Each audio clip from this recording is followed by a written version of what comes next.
What's up, guys? Hope you're all doing well.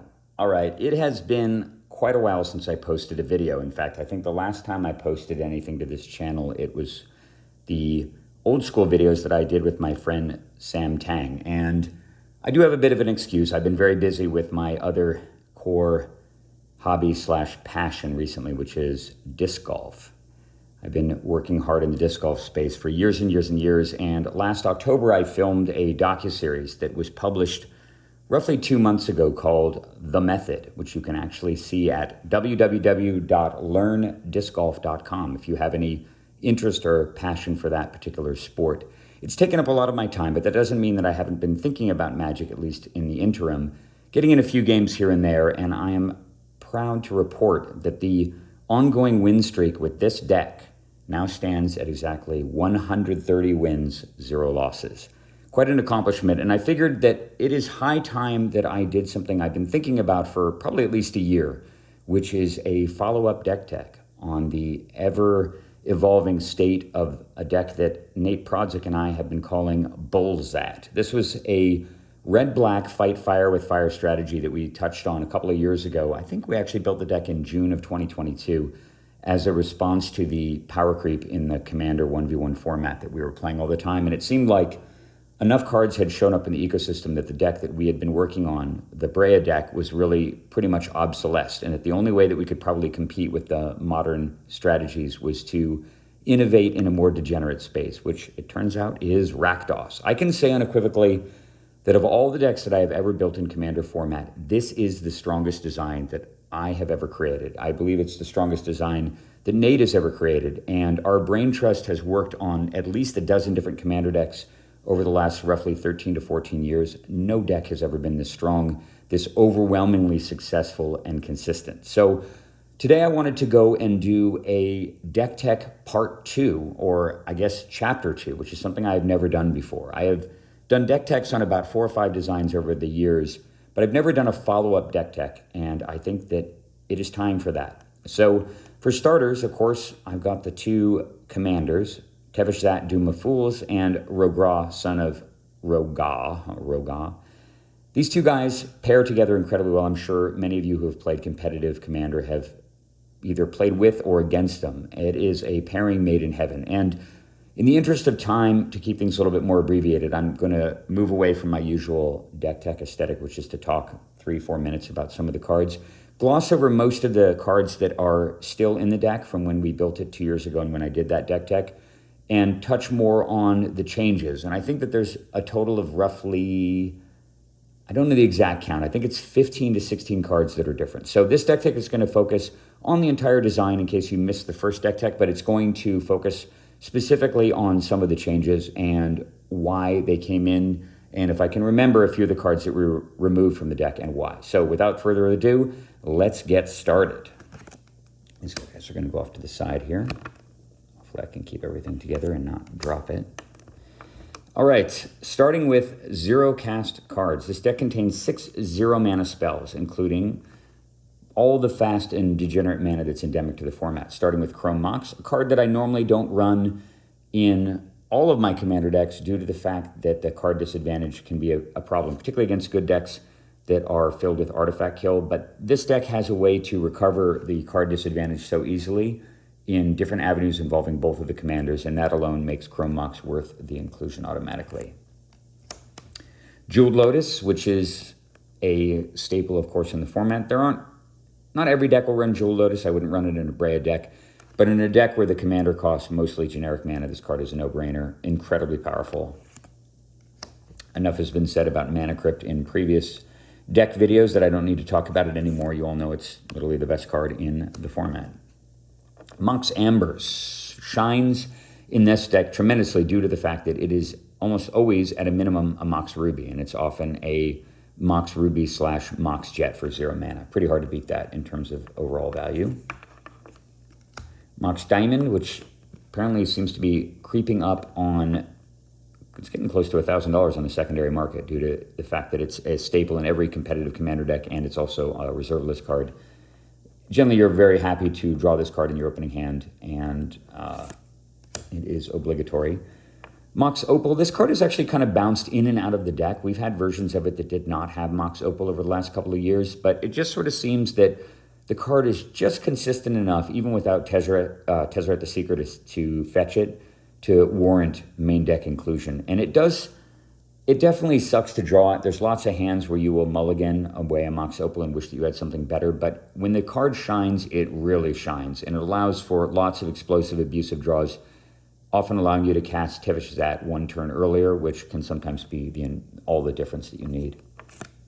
All right, that's all the 0 mana spells. I'm going to move on to the ones, and these are all in alphabetical order. So starting with Culling the Weak, this card, of course, obligatory in any design involving a commander that costs 0. It's totally ridiculous. 4 mana from 1, allowing you to power at Tevesh Zat very often on the first turn, and allowing you to keep a whole range of different draws as a consequence of the huge explosive mana production. Curse of Opulence, I don't recall if this was in the last deck, but I believe that it was. I think we had just added it when I made the deck tech. Super insane in this deck. And never forget that Rogra has Menace on him, which means that your opponent needs 2 creatures to block him. And often you'll cast Curse of Opulence on turn 1 alongside Rogra, and it immediately pays for itself. And then you're generating an extra mana every turn simply by attacking with a 0-power commander. Dark Ritual, don't need to say too much about this card, other than the fact that it's as good now as it's ever been. Duress, probably the second best 1 black mana discard spell in the format, behind, of course, Thoughtseize, where the life is inconsequential.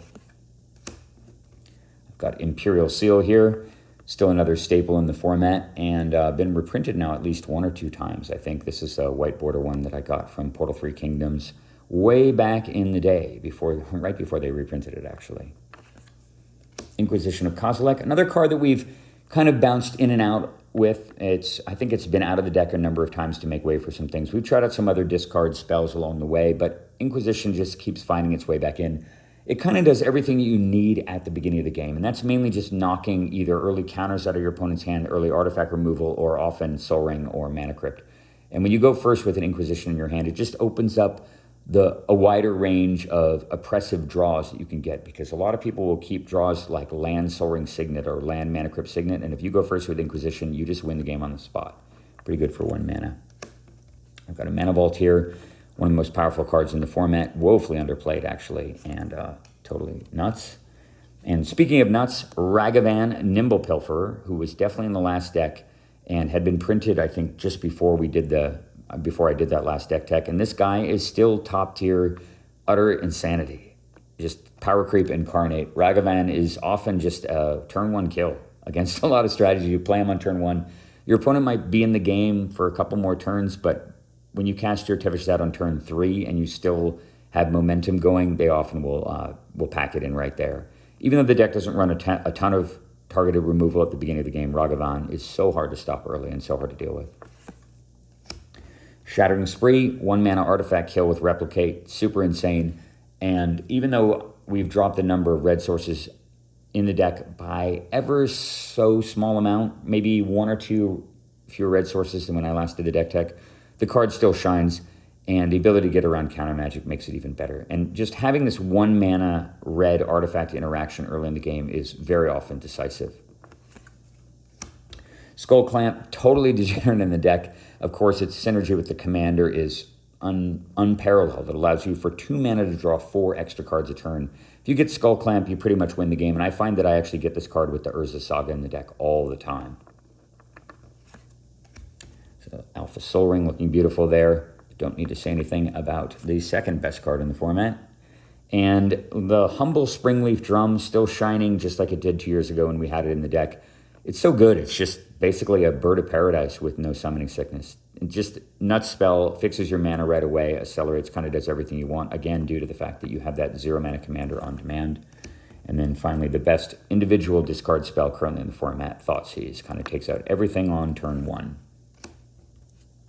Vampiric Tutor, just the best tutor in the format, short of Demonic Tutor, and a whole lot better than Imperial Seal. It does have instant speed.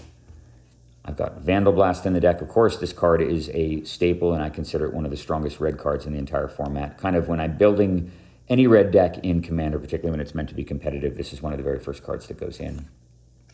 Wow, I just powered through the ones so quickly. It's only 9.5 minutes or 10 minutes into the video.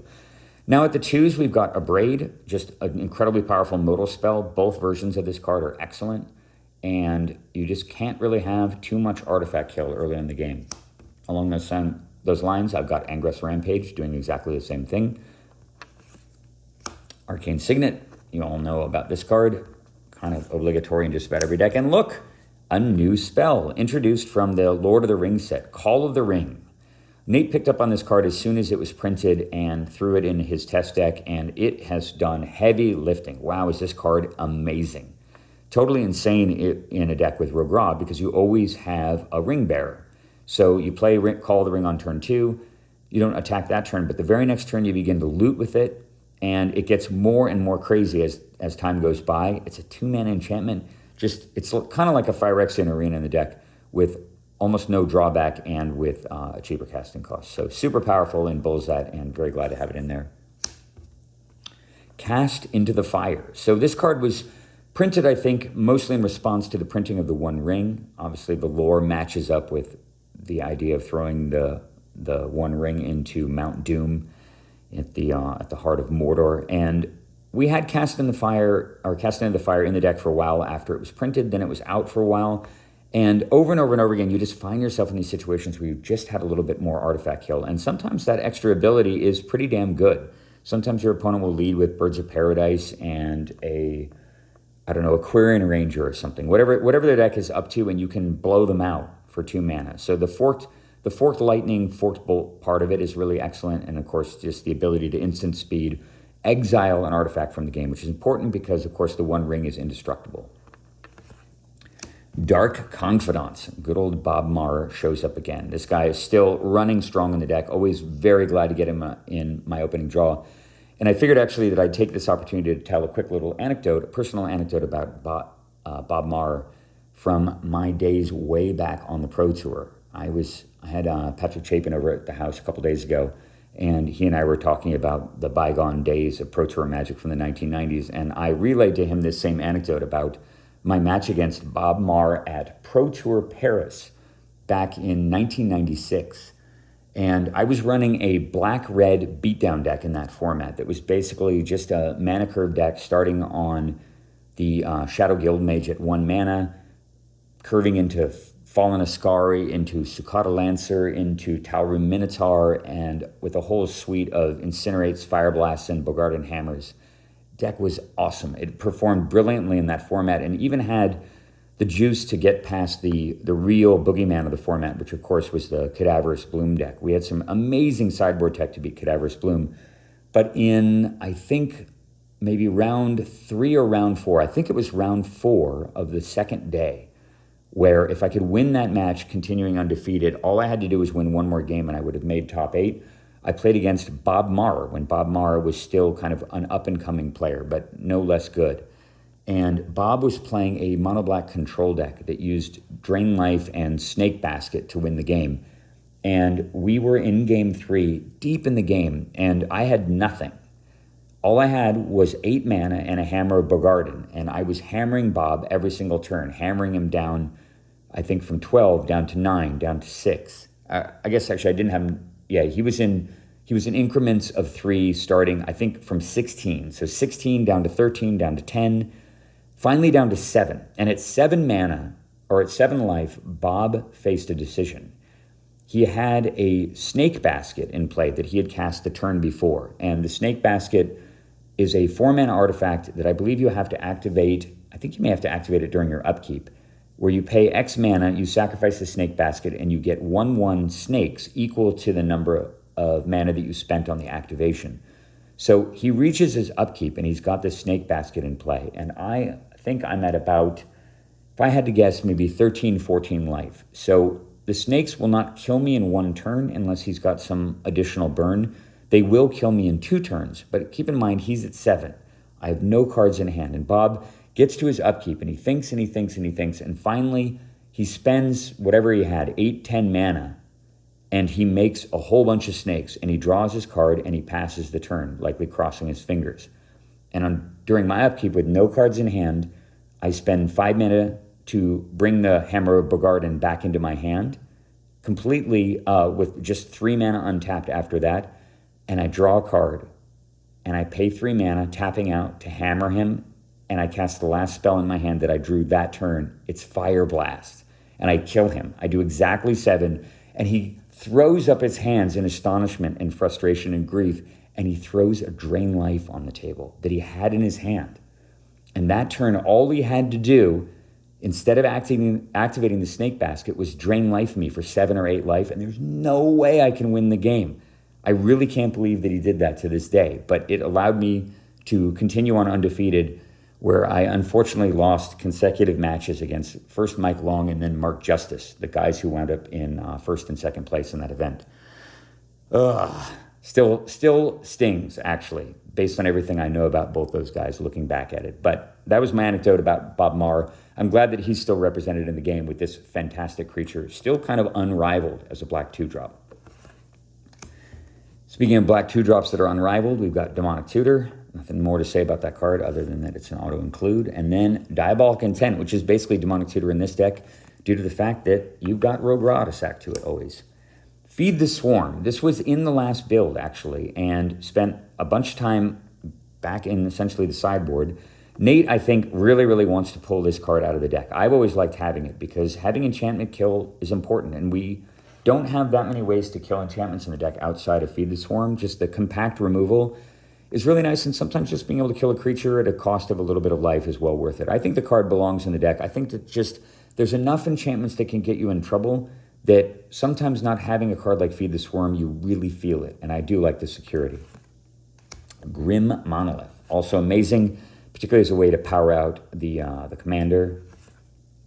All right, here we got another new card, Guild Artisan, which showed up in some early playtesting that Nate was doing, I think probably late in 2022. And as soon as you play one game with this and you resolve it on turn 2, you realize just how utterly busted it is in a 1v1 format. Because every time you attack with Rogue Ra, you get 2 treasures.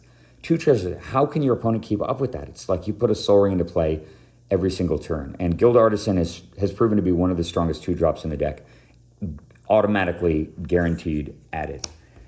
Okay, Hymn to Torak, you've all seen this card before, but I have a cool little story about that. I'm going to back up the deck a little bit and bring something kind of neat and unique into the foreground. Hopefully it shows up.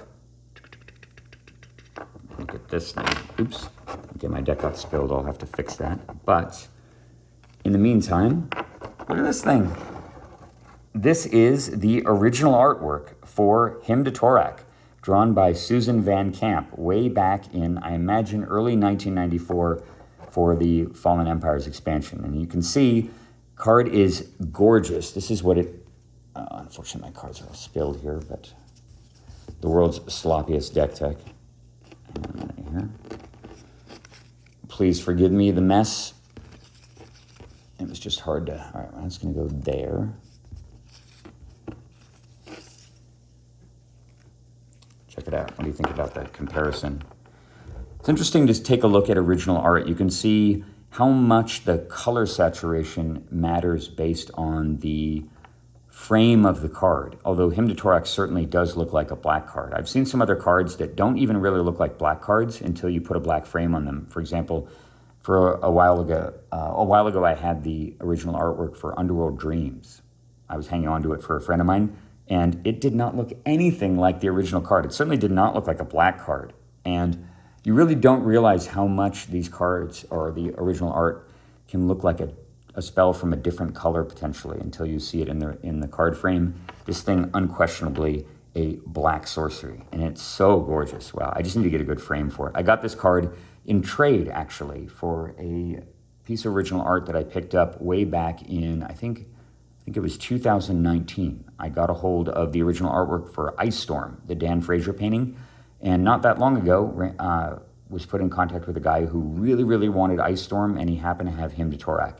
Not only Hymn to Torak, the card, but of course the consensus best painting of all, the Howling Wolf, which has driven so many people mad. Very glad to have it. I'll give it a rightful display in a frame anytime soon, but wanted to show that to you guys. All right, getting back to the deck tech.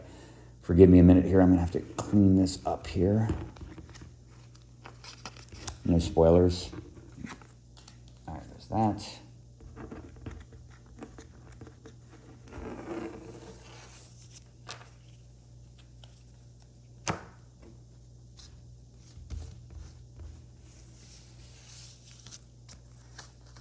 if I bothered to edit my videos, I would edit this out, but I'm just going to put it back to the way that it was.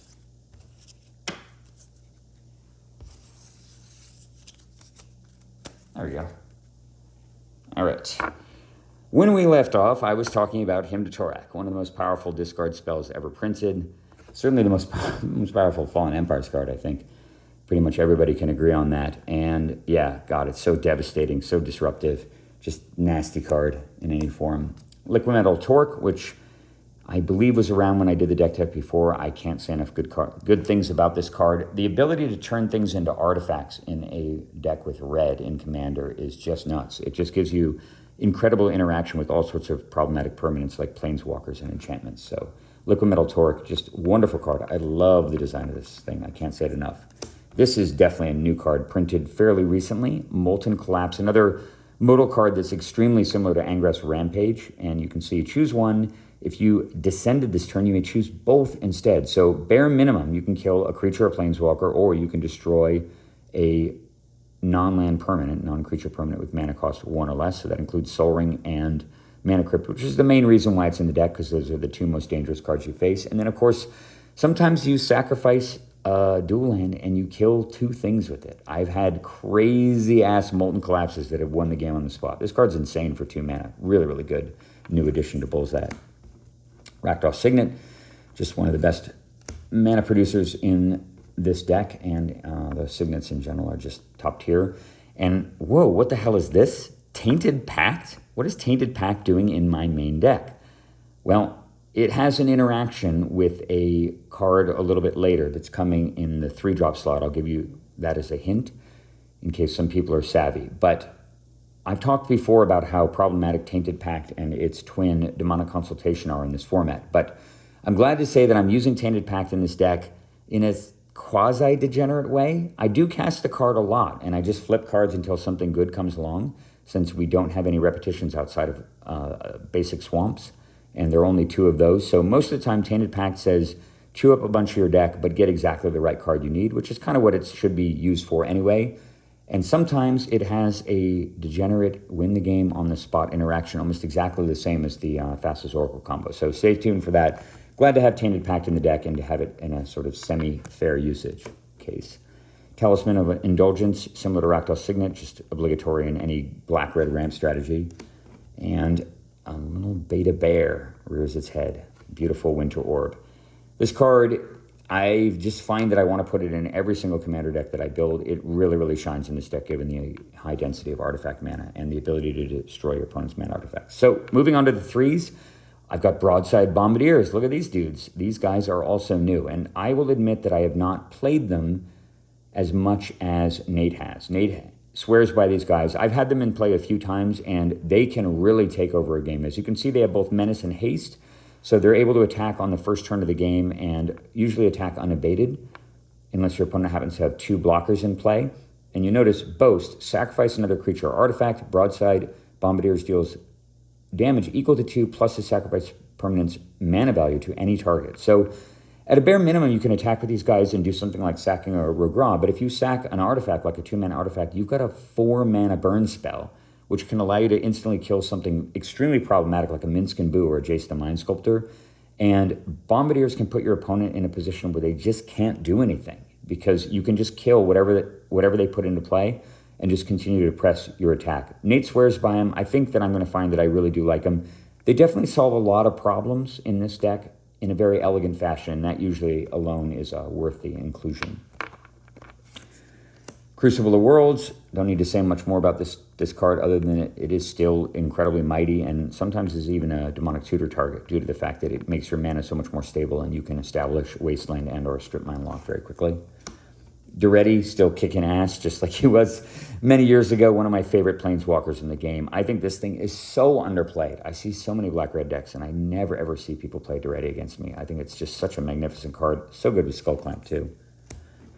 Deflecting Swat. I think that this card was around, too, when I did the deck tech. It may have just come into print, but it's counter magic in a black-red deck. Interaction, right? How much do you want that? Deflecting Swat in your opening hand just completely changes the way the game unfolds, and can totally blow your opponent out if they try to strip mine you early, if they try to cast a targeted discard spell or something like that. I've won so many games with Deflecting Squad. It's one of the most powerful cards in the whole deck.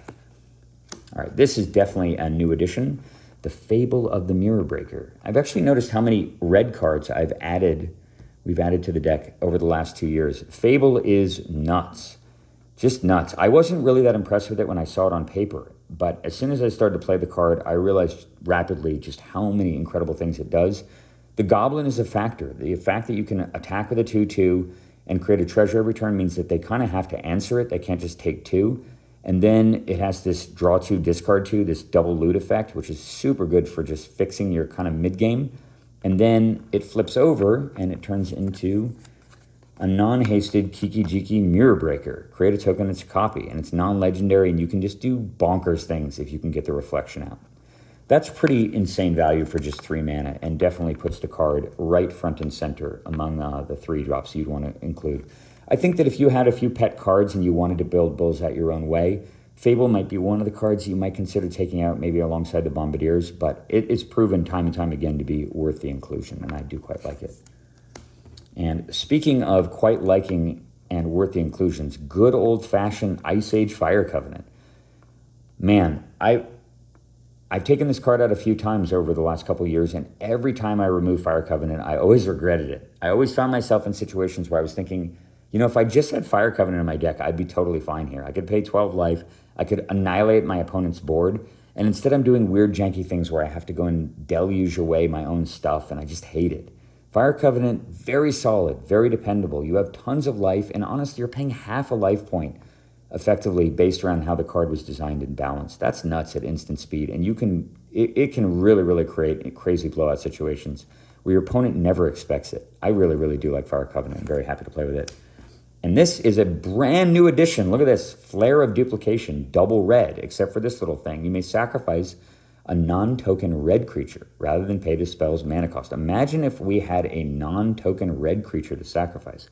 How much better a fork would be, like a 0 mana fork. This card in the deck is like having another copy of Deflecting Squad a lot of the time. Fork is nuts. And you can redirect all sorts of stuff. You can copy your own spells. You can copy the Hymn for 0 mana. You can copy Double Duress, double Thoughtseize, double Demonic Tutor. Flare's nuts, honestly. I think the card will have a solid and permanent place in the deck going forward. I can't imagine not wanting to use it. Honor-Worn Shaku. What the hell are we doing playing with this dopey thing? I have cast the Shaku so many times online in the last 2 years, although I think we had it in the deck maybe a year and a half or so. Almost every time I play it, my opponent pauses because they have to read it. And I've had people not counter this thing and not realize just how crazy it is. I don't know how many legendary permanents there are in the deck, but I know one of them costs 0 mana. So the Honor-Worn Shaku is basically like a Worn Power Stone that comes into play untap and immediately makes 2 mana. You can tap your Planeswalkers to untap it since they're legendary permanents. And there's tons of other weird ones like Guild Artisan that you can tap. I've had Honor-Worn Shaku sitting in play making 5-6 mana before. It's totally nuts. And even though it doesn't seem very impressive, believe me, when you play with the card, you'll be shocked at how strong it is. I cannot recommend it enough. And it's such a sleeper in the format in general. Kolaghan's Command definitely was in the deck back then. Still loving it. Excellent, versatile, flexible modal card. And now the secret is revealed. This is why Tainted Pact is in the deck. Lilia, the Blade Reforged. So when Nate and I were testing and playing this deck a ton over the last couple of years, one of the things that kept consistently happening was when we would lose to one of two things. Either we would lose to not having enough mana, and no matter how well you build your deck, sometimes that just happens. And the other way we would lose is we would dominate the early game. We would dominate the mid game, but our opponent would be in a situation where we couldn't really stop the top of their deck. And invariably, they would sort of just top deck their way into some combo that would kill us, whether it was Underworld Breach or whether it was the Oracle combo or something else that they were doing, some weird Rings of Brighthearth thing. Either way, not being able to close out the game was a big liability. And Lilia solves a lot of that problem. Because of this ability, if you read her, when Lilia the Blade Reforged attacks, exile the top card of your library. You may play that card this turn. That's nuts, honestly, just by itself. It's like a Sukata Lancer that's a 3/3. So it's Bushido triggers the instant that you attack with it. That's hard to stop, particularly with haste when it comes down on turn 3 or turn 2 and your opponent has gone second. But look at the other ability. Whenever you exile one or more cards from your library and or your graveyard, put a +1/+1 counter on Lelia. Exile a card from your library. Well, what does Tainted Pact do? Exile the top card of your library. So you can just play Lelia, cast Tainted Pact, and exile as many cards as you need to one-shot them. That is bonkers. It also works with Necropotence, which also exiles the cards. So if you have Necropotence in play, you can tutor up Lelia and just win the game on the spot. And you can do the same thing with the Tainted Pact. It allows you to just one-shot people out of nowhere. They never, ever expect it. And I've closed out lots of games where I felt like I had no chance and I just drew Lelia and went, oh, I guess I win. That is nuts for 3 mana. And it's just a good creature in its own right. Very fun, flexible, powerful. Glad to have it in there. Liliana the Veil is still kicking ass in here, right where it belongs. Speaking of Necropotence, of course, it is still front and center in the deck. Its power level, I think, has gone down overall as the format has continued to speed up, and we've added other sources of card advantage in the deck, like Lelia, for example. But Necro's power sometimes is just totally unrivaled. Some games, you just get Necro earlier, Demonic Tutor for it, and the whole game plan is just cast Necropotence, win the game. And I know that they've created a new version of Necropotence called Necro Dominance, which is a pretty interesting card. It's similar to Necro in terms of its function, but I don't like that limited to hand size 5 component of it. And as a consequence of that, I don't think I'm going to be putting Necro Dominance in the deck at any point in time. I just don't think it's quite good enough with that hand size restriction. Opposition Agent still harassing people left and right. Sometimes will win games outright, puts pressure on the opponent, can flash and block things. Just a solid dude at 3. Toxic Deluge, best overall removal spell in the format. It should be one of the very first cards you ever put into any type of controlling black strategy. And Yawgmoth's Will, same sort of thing, just totally nuts in this deck. All right, we're already at the 4s, just zooming along. I've almost made it to the lands.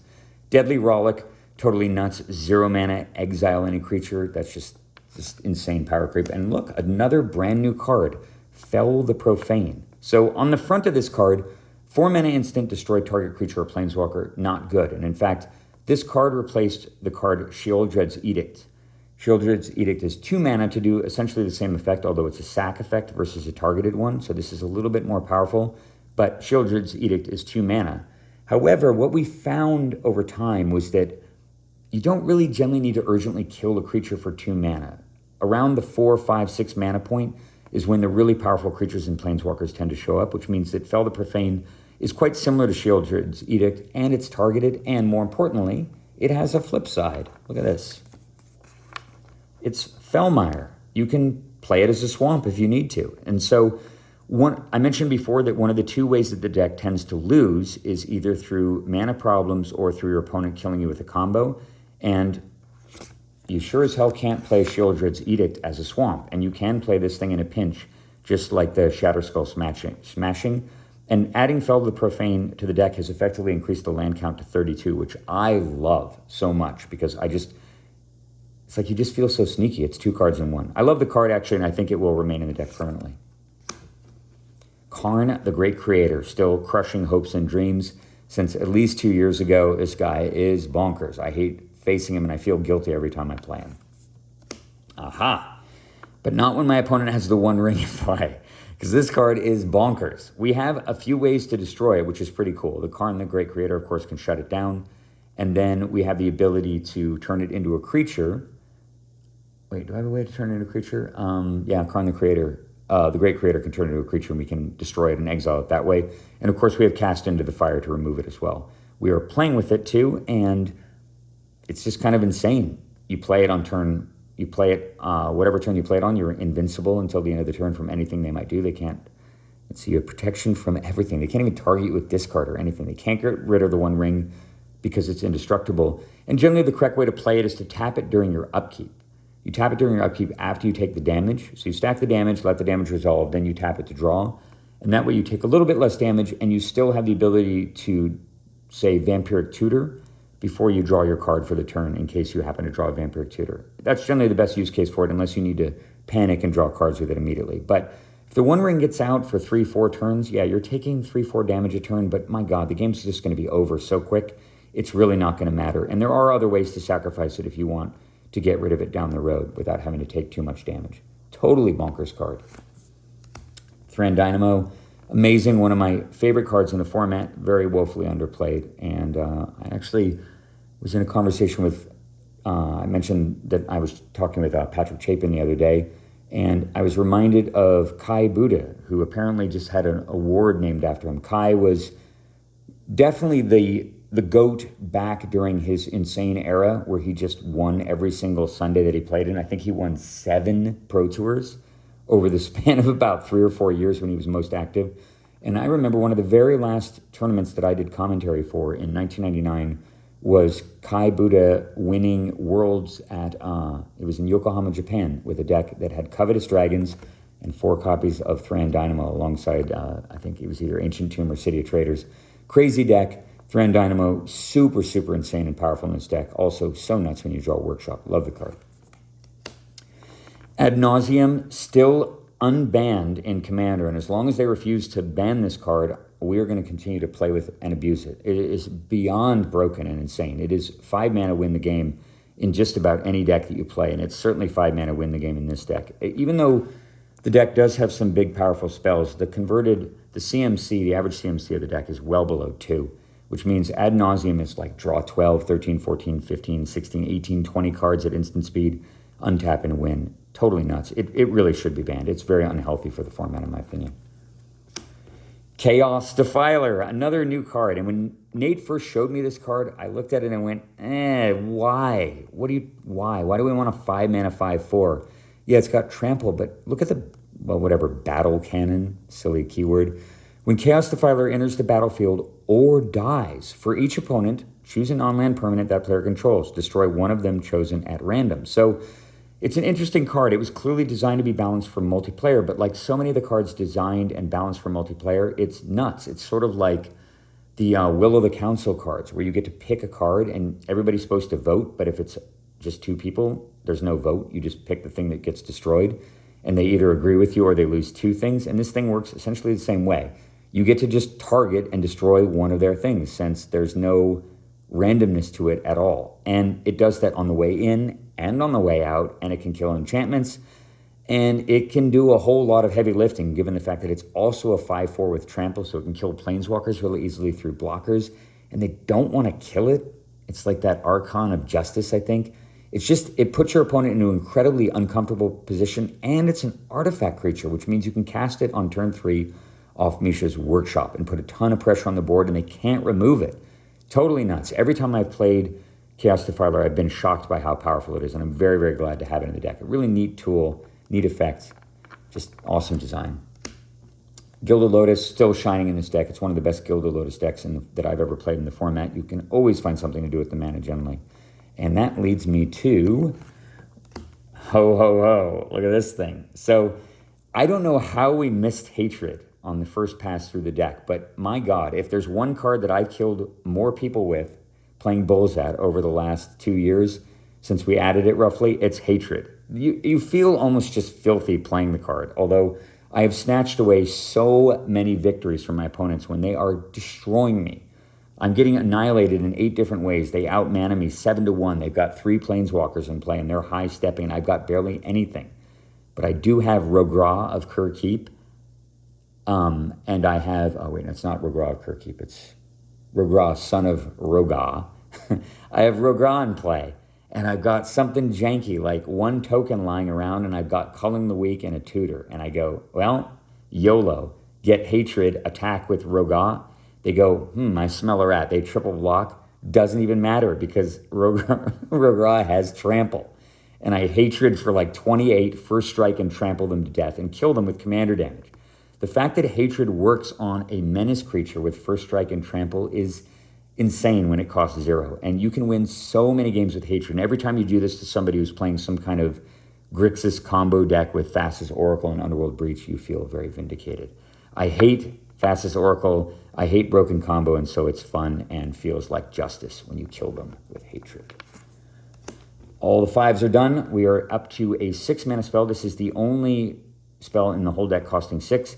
And it was in the last version. I talked about it back then. Still a necessary include. Every time I've tried to take the card out of the deck, I've always wound up wanting it and putting it back in eventually, because this card will allow you to win games that you would otherwise lose when your opponent is very close to combo killing you, either with Underworld Breach or with Thassa's Oracle.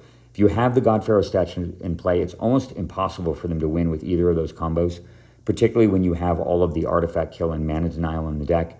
And it can just buy you those critical turns to piece together either your own win or to keep them on the back foot long enough to the point where you can kill them with one of the other tools in the deck. So glad to have God Pharaoh statue in the deck. And sometimes you just get nuts draws where you go turn 1 land, next turn Workshop, Mana Vault, God Pharaoh statue, and the game ends on turn 2. All right, nothing left of the spells but the X spells. We've got By Force, super nuts card, fine to kill things at 2 mana. Do not be afraid to play this for 2 mana if you need to, but if you can scale it, you can scale it. It can be a Rack and Ruin at 3, and sometimes you cast it for 5, 6, 7 mana, particularly in multiplayer, and you blow out the whole table. So incredibly powerful.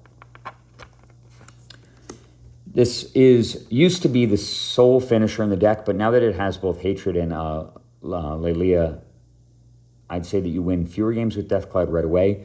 That said, it is still one of the most powerful backbreaking effects in the entire format, and I do win a sizable portion of my games. A lot of the games are just about setting up Deathcloud.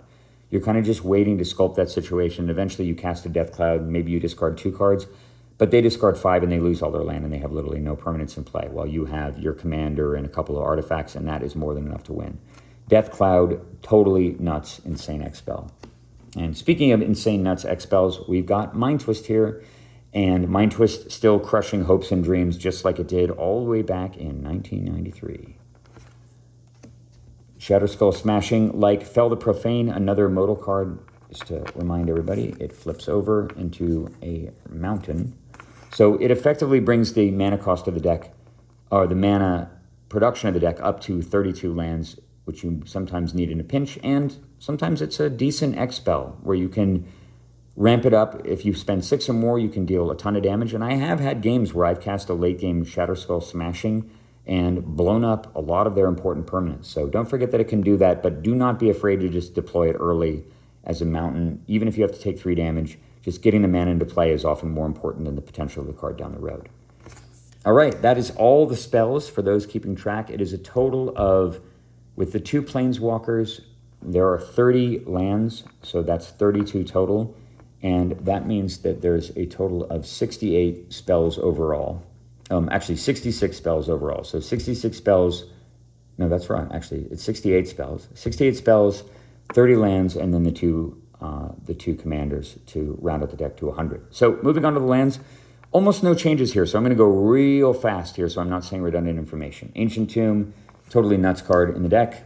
First fetch land. There's Badlands. Usually it'll be your primary fetch target, but do pay attention to opponents who are playing either with a heavy red component or they're playing with a lot of blue. There's a lot of Blood Moons in the format now, and sometimes it's better to just go and get a basic swamp than it is to go and fetch that Badlands. Blackleaf Cliffs is excellent. Blightstep Pathway, flexible enough to warn inclusion. Blood Crypt, almost as good as the Badlands. Got another fetch land. City of Brass, City of Traders. This is a card that I have popped out a few times. Sometimes you just draw it and you're thinking, why the hell is this in my deck? But then in the games where you draw the City of Traders and it provides your critical 5th mana to boost you up to getting the Tevesh Zad in play when normally you couldn't do that, you understand why the card is in the deck. I do think it is more than worthy of inclusion. You don't care about the 2 life from Ancient Tomb, but City of Traders, just getting that extra boost of mana early in the game is sometimes decisive, and it is a fast format now. Command Tower, obligatory.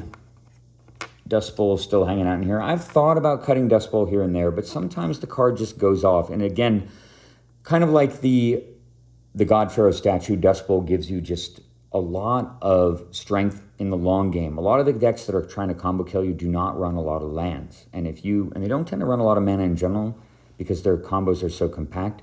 If you get Dust Bowl out by mid-game, you can often just keep them off of an entire color, and that alone is more than enough to carry you to victory. Mana Confluence, just City Brass number 2, another fetch land. Beautiful Mishra's Workshop. This is one of the best Workshop decks that I've ever played, if not the best one. Still running a single copy of Basic Mountain for the ability to both fetch it when you run out of the red fetchables. If you pull up both the Blood Crypt and the Badlands, it's pretty important to have at least one pure mountain in the deck that you can still fetch. And I've thought about using something like I wouldn't be a Cinder Glade, but one of the other black-red fetchables, but every time I'm just more happy to have a regular Basic Mountain.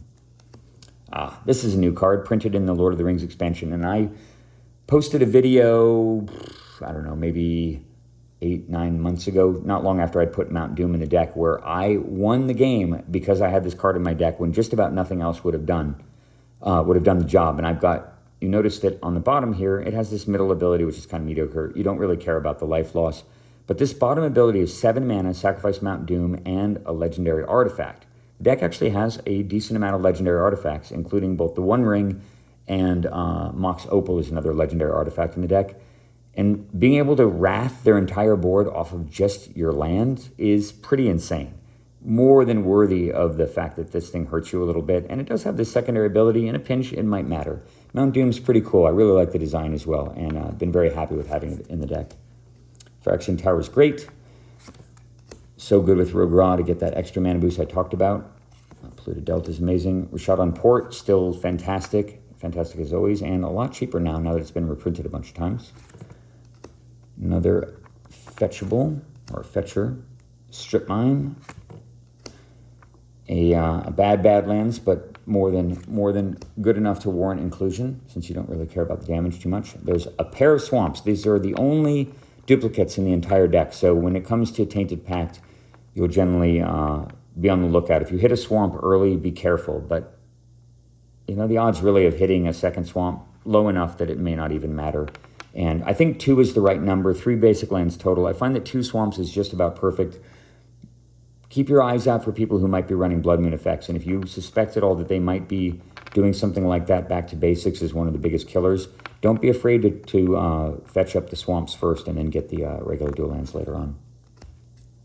I had Urborg Tomb of Yawgmoth out of order in my last video. I actually had it before Swamps, but I'm glad to have it. Or I had it in the wrong spot before, but it's now in the right spot in alphabetical order, and of course you're going to want to run it in a black-red deck. Urza's Saga, still totally nuts, bonkers in just about every deck. I think that this land probably belongs in pretty much every deck that you would ever want to build in competitive Commander format, just for the fact that it gets Soul Ring and Mana Crypt. But I do find a fair amount of the time I am getting Skull Clamp with this card by mid-game too, so always be on the lookout for that.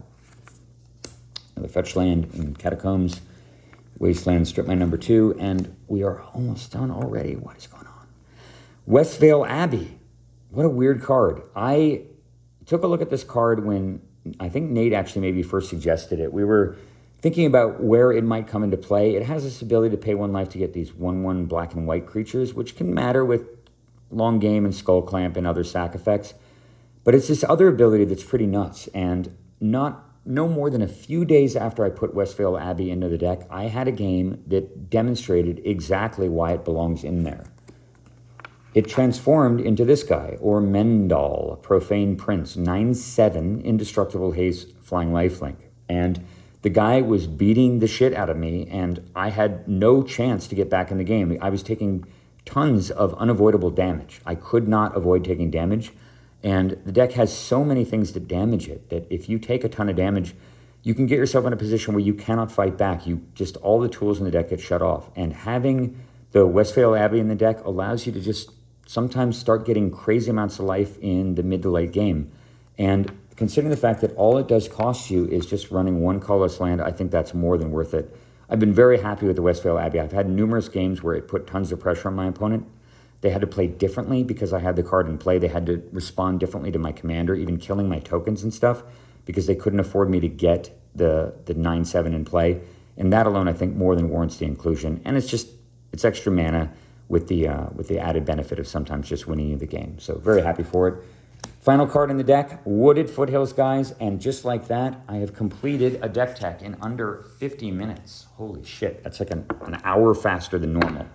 So this deck, again, I cannot say it enough, is the strongest commander deck that Nate and I have ever assembled in 14 years of playing this format. It is an embodiment of everything that we understand about the Commander format. And even though I really wish Commander were better curated and that some of the more powerful outliers were banned, I would say that Bullszat kind of walks that line between feeling powerful and oppressive, but still kind of fundamentally fair. Fair, at least in every game, when you don't just draw the hatred early and blow your opponent out on turn 2 and they tap out to cast a Signet or something. But I don't think I've ever had more fun playing this deck either. That's the thing I love about it. Every game is different. It has so many cool toolbox effects. It has so many different strategies, so many different ways to win the game. And it can play to all of your strengths as a player and still allow you to develop your game and grow and think ahead and just thrive and have fun as a Magic player. Thank you so much for bearing with me. I am so sorry that I have not been posting more games to my channel. I've just been so busy with my disc golf project. And I do promise that I will come back to Magic again down the road. I really hope that some changes get made to the format. Nate has been talking to me and encouraging me to play some other formats, so I may be taking a look at some of the other things, including possibly modern, pre-modern. I might come back to Canadian Highlander. If there's anything in particular you want me to touch on, maybe explore down the road, feel free to leave that in the comments. Thank you so much for watching my channel over the years, guys, and for bearing with me, and I promise to be back soon. Hope you're enjoying the summer. I will talk to you all later. Have a good one and take care. Thanks.